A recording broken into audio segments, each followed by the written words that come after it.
దాన్ని ఎవరు కూడా ఇదిలో తీసుకోలేకపోయారు. ఉమ్,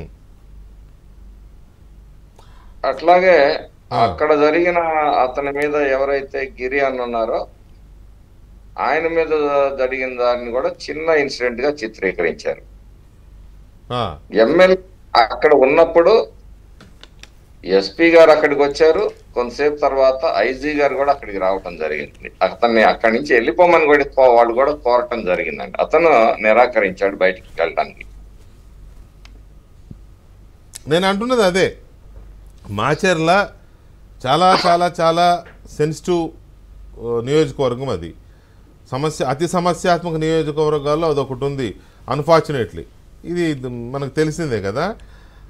ఇంత జరిగితే సీసీ కెమెరాల్లో చూసి దాన్ని ఎలక్షన్ కమిషన్లో ఉన్న అధికారులు ఏమన్నా తొక్కిపెట్టే ప్రయత్నం చేశారా అనే అనుమానం కూడా చాలామంది వ్యక్తం చేస్తున్నారు. సెంట్రల్ ఎన్నికల కమిషన్ రంగంలో దిగిన తర్వాతనే ఇది బయటకు వచ్చింది సార్. అంతవరకు కూడా ఈ ఈ రాష్ట్రంలో అది తొక్కివేయబడింది. అది మాకు కూడా ఎట్లా అంటే కొంతమంది ప్రెస్ మీడియా సోదరుల ద్వారా మాకు చేరటం జరిగింది. ఆ తర్వాత అది వైరల్ అయిపోయింది. అప్పటి వరకు కూడా దాదాపుగా ఎన్నికల్లో సీసీ కెమెరాలు ఎక్కడా పనిచేసినట్టుగా మాకు రిపోర్ట్స్ లేవు సార్. అన్ని అంటే చోట్ల నేను కూడా ఇలా ఒక అంటున్నా వైఎస్ఆర్ కాదు, నేను ఇలా అంటున్నానని మీరు అనుకోవద్దు దయచేసి. ఇప్పుడు అవతల మీ ప్రత్యర్థి చాలా సరే బలమైన వాడా బలహీనుడా అని నేను సర్టిఫికెట్లు ఇవ్వదలుచుకోలేదు, కానీ నెగిటివ్ యాటిట్యూడ్ ఎక్కువ మీ ప్రత్యర్థికి, మీ నియోజకవర్గ ప్రత్యర్థికి కానీ రాష్ట్రంలో మీ పార్టీకి ఉన్న ప్రత్యర్థి పార్టీ నాయకుడికి కానీ నెగిటివ్. ఏదో రకంగా గెలిచామా లేదా, ఎవరిని తొక్కాం, ఇది కాదు. నో కాన్స్టిట్యూషన్, నో డెమోక్రసీ, ఇదే కదా, తెలిసిందే కదా. మరి మీ విజిలెన్స్ అంతా ఏమైపోయింది? మీ కళ్ళ ముందు అంత పెద్ద ఇది జరిగితే మీ విజిలెన్స్ ఎందుకు ఫెయిల్ అయింది, మీ పార్టీ విజిలెన్స్? సమస్య ఒక చోట కాదు సార్. నియోజకవర్గం అంతా అల్లకల్లోలంగా ఉంది. ఏ సమస్యను ఒక వ్యక్తి పట్టించుకోగలిగే పరిస్థితి ఉంటుంది చెప్పండి? ఆ రోజు మర్నాడు వరుస దాడులు, క్షతగాత్రులు, పోలీస్ కేసులు, సుమారు 74 మంది ఇంజూర్డ్ సార్ మాచర్ల నియోజకవర్గంలో మేజర్ గా. నిజమే. ఎన్ని సమస్యల మీద మనం దృష్టి పెట్టే పరిస్థితి ఉంటుంది సార్ ఒక వ్యక్తిని? ఇప్పుడు అక్కడ జరిగిన సంఘటనలే కాదు, ఇంకొకటి మేము ఏదన్నా ఒక సమస్యని అక్కడ దృష్టిలో అధికారుల దృష్టికి తీసుకొని వస్తే వాళ్ళు వెంటనే మా అవతల వాళ్ళకి చేరవేస్తా ఉన్నారు. ఓకే, అధికారులా?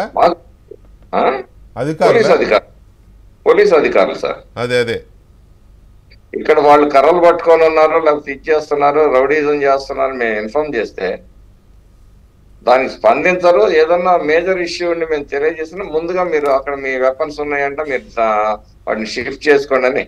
ఎమ్మెల్యే ఇంటి మీద ఇంటి చుట్టూ కూడా ఆయుధాలు దొరికితే ఇప్పటి వరకు ఏం కేసు రిజిస్టర్ చేశారో వాళ్ళు చెప్పలేకపోతున్నారు. ఇప్పుడు అది జరిగిన తర్వాత మీ ఏజెంట్ గిరిని కొట్టారు కదా, అప్పుడు మీకు గిరి మీకో లేకపోతే పార్టీ నాయకత్వానికో ఇంకెవరికో స్థానిక నాయకులకో, సరే మీరంటే నియోజకవర్గం అంతా తిరగాలి, ఎందుకు నేను ఇంతగా దాన్ని గుచ్చి అడుగుతున్నానంటే, ఎవడో అనామకుడి పగలగొట్ల ఈవీఎంని, లేకపోతే బాగా మందు తాగిన జే బ్రాండ్ లిక్కర్ తాగెళ్ళి ఈవీఎంని తీసి కింద ఇలా స్వయంగా ఎమ్మెల్యే సిట్టింగ్ ఎమ్మెల్యే వెళ్ళి చేశాడు కాబట్టి దానికి అంత సివియారిటీ వస్తుంది. లేకపోతే ఎవడో చేస్తే వాళ్ళు ఇంత చర్చ ఉండదు. వాళ్ళు ఎమ్మెల్యే చేశాడు కాబట్టే చర్చ. ఏజెంటు చెప్పాడు కదా, చెప్పినప్పుడు మరి పోలింగ్ స్టాఫ్ ఎందుకు, ఆ బూత్లో ఉండే పోలింగ్ స్టాఫ్ ఎందుకు రియాక్ట్ అవ్వలేదు? ఎమ్మెల్యేకి భయపడి రియాక్ట్ అవ్వలేదు. ఇప్పుడు ఎమ్మెల్యే వస్తుంటే లేచి నిలబడి అతనికి ఇచ్చేసిన హానర్ ఇచ్చిన ఆ పోలింగ్ స్టాఫ్ గుర్తుగా లేని వ్యక్తులను కంప్లైంట్ చేయటం అనేది మనం గమనించాల్సిన విషయం. అంటే ముఖ్యంగా బాధ్యత కన్నా భయం ఎక్కువగా ఉంది అక్కడ. ప్రతిసారి కూడా మాచర్ల నియోజకవర్గంలో ఇవి అన్ని రిపీటెడ్ గా జరుగుతూనే వస్తున్నాయి. ప్రతిసారి ఫోర్స్ పెంచామంటారు, ఫోర్స్ ఉండదు. రైట్, మీరు గమనిస్తున్నారు కదా ఆ గొడవలు జరిగిన తర్వాత. అబ్బో చాలా భయంకరమైన, నేను చెప్తున్నా కదా, మిలిటరీ కవాతు చేస్తూ ఉంటుంది చాలా సమస్యాత్మక ప్రాంతాల్లో. అట్లా కవాతు చేశారు రౌడీలు, గూండాలు, రాడ్లును కత్తులు పట్టుకొని, గొడ్డళ్ళు పట్టుకొని మీ ప్రాంతంలో. అది చాలా బాధాకరం. సరే, ఓకే, అయిపోయింది. మీరు అబ్జర్వ్ చేస్తున్నారు కదా, పిన్నెల్లి రామకృష్ణారెడ్డి ఆయన తమ్ముడు ఎప్పుడు పరారయ్యారు? అతను రెండవ రోజు రాత్రి అన్నదమ్ములు ఇద్దరు పరారయ్యారు. అంటే 15వ తేదీ. సార్, కానీ కేసు రిజిస్టర్ చేయలేదు, వాళ్ళని వెతికే ప్రయత్నం చేయలేదు. వారు స్వేచ్ఛగా హైదరాబాద్ లో తిరుగుతున్నారని మేము సమాచారం ఇచ్చినా చర్యలు తీసుకునే పరిస్థితిలో పోలీసు యంత్రాంగం లేదు. ఎందుకు పరారయ్యారు? ఏమైనా కేసులు పెట్టారా వాళ్ళ మీద? లేకపోతే బ్రహ్మారెడ్డి వచ్చి మన ఇంటి మీద పడి చంపేస్తాడు మన భయపడి పారిపోయి ఎందుకు పరారయ్యారు? కేసులు రిజిస్టర్ అయితే ఏమోననే భయంతో వాళ్ళు పరారయ్యారు. కానీ రిజిస్టర్ అవ్వలేదు. అంటే ముందే పోలీసులు చెప్పుండొచ్చుగా, మీరు వెళ్ళిపోండి, ఇక్కడ కేసులు పెట్టే అవకాశం ఉంది చెప్పుండొచ్చునా? పోలీసుల సూచనలు సలహాల మీదగానే ఎక్కడ ఏ చీమ చిట్టుకుమన్నా వాళ్ళు తెలియజేస్తా ఉన్నారు. ఏదైనా మీ మెడకు చుట్టుకుంటాం, ఎందుకైనా మంచిది వెళ్ళిపోమని చెప్పి పోలీసుల సలహా మీదనే ఇవన్నీ జరిగినాయి.